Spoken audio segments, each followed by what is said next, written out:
Revenue streams playing and surviving in the digital space. These are some of the questions and topics that came under the spotlight at this year's Moshito Music Conference and Exhibition. The gathering, which featured over 50 music industry speakers, comes to an end today. Now, to unpack some of the topics, we're joined by Refiloe Ramogase, who's also on the Moshito board, to tell us more about this. Good morning. Welcome to Morning Live. Hi. Let's talk about the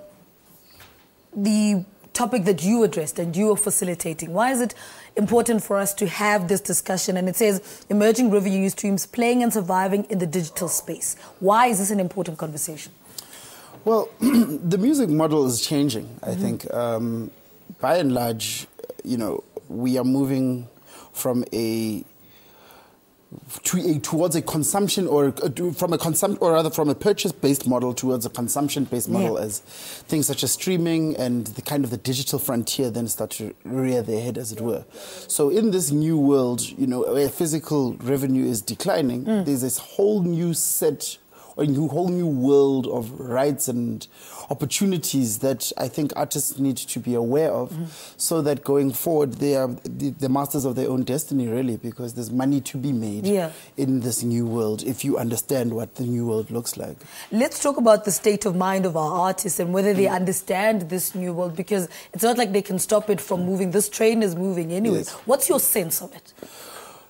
Look, obviously different genres have different resistances, I guess, to kind of this digital frontier, because some existed in a world where they dominated in physical, and you've got some genres that are emerging where essentially they had to find their way and carve their way out in this new digital landscape.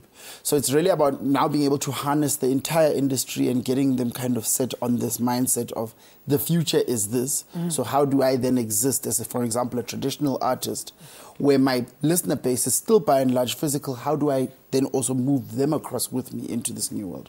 What was some of the highlights that came out of that conversation for you?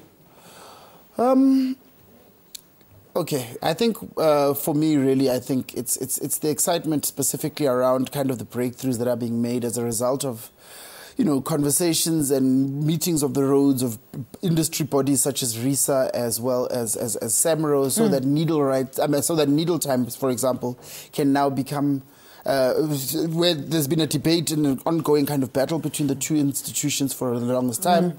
And over the past year, you know, we found that, you know, middle grounds have been found and distributions are beginning to occur now. There is some headway being made specifically with the national broadcaster as well, that hopefully will see us unlock, as it were, a very long-standing kind of impasse between industry as well as the national broadcaster, for instance, with respect to outstanding needle rights, needle time payments as well. Why, in your opinion, is it important for the music industry and its industry players to have these kind of conversations and not bring these big corporates to have conversations which musicians are supposed to be having themselves? It's precisely that, you know, at the end of the day, you know, you as an industry, you can either determine things, or you can be part of a conversation, or somebody else is going to set the agenda for yourself. So that's what I think we need to give credit specifically to organizations like Moshito for giving those platforms to artists to be able to address their concerns. I almost feel like there isn't enough time, though, with Moshito. There isn't enough time for these different conversations to take place. Should we be looking at a longer platform, a week or so, where music industry, where the creative industry, where it's assumed that it's informal and, you know, musicians don't care about, you know, the business, give it more time and let it focus on the business that is music? I think that we need to make the information more readily accessible, and those are the conversations I think we're having, not just as Moshito, but as also the bodies that represent Moshito, in terms of how do you make this information available in a easy-to-access fashion to even the person on the ground level who may not have access to a smartphone. And those are the things that we're grappling with, because yes, in as much as even if we were to make it a week, it's exactly that. How long is a piece of string? So it's about making information readily available as and when people need it, at the stage that they need it in. All right, Refiloe, thank you so much for talking to us. Refiloe Ramogase was talking to us about facilitating a conversation at Moshito. It's called Emerging Revenue Streams, Playing and Surviving in the Digital Space. Moshito Music Conference and Exhibition ends today with a concert in Newtown, in that Newtown Park, just where the Brenda Fassie statue is, and I think it's just opposite Baseline. Well, before